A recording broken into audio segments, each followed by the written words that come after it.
Thank you. Two teenage girls are being recognized for their quick thinking tonight after escaping a house fire in Fond du Lac. They were home alone early this morning and used a ladder to make it out of a second-story window before running to a neighbor to call for help. Jason Zimmerman spoke to that neighbor about what she saw. He's live in Fond du Lac with a first alert update. Jason. Bill, this neighbor tells me these two girls are extremely lucky to be okay tonight. They used that ladder to escape a second-story window, scaling down the side of the house after smoke alarms went off just before 3 this morning.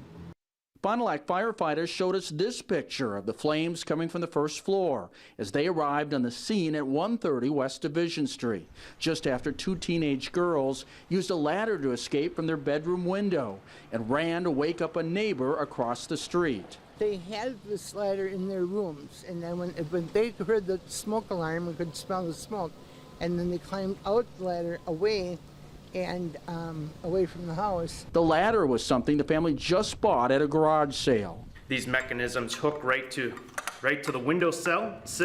Firefighter Jason Roberts says it's a device that anyone can purchase and should have if you live higher than on a first floor. It's also likely the girls may have practiced using the ladder so they knew what to do. They made a split-second decision to make sure that they chose and understood that the smoke was too intense for them to safely evacuate. As we know, those superheated gases that the byproducts of combustion have in it, a few breaths of those superheated gases can take your breath away and take your life. 3 dogs and a rabbit were also rescued from the first floor, and 2 of the dogs had to be revived by first responders.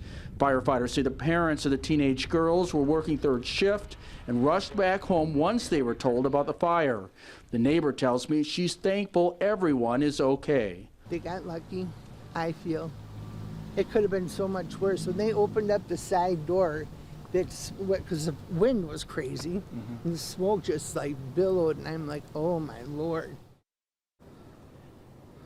We're told the fire started in the kitchen, but the exact cause remains under investigation. Fire officials also say that all of the smoke detectors were working, and that's important because it gave these girls ample warning so that they could use that ladder and have a chance to escape safely. Reporting live in Fond du Lac, Jason Zimmerman, Action 2 News.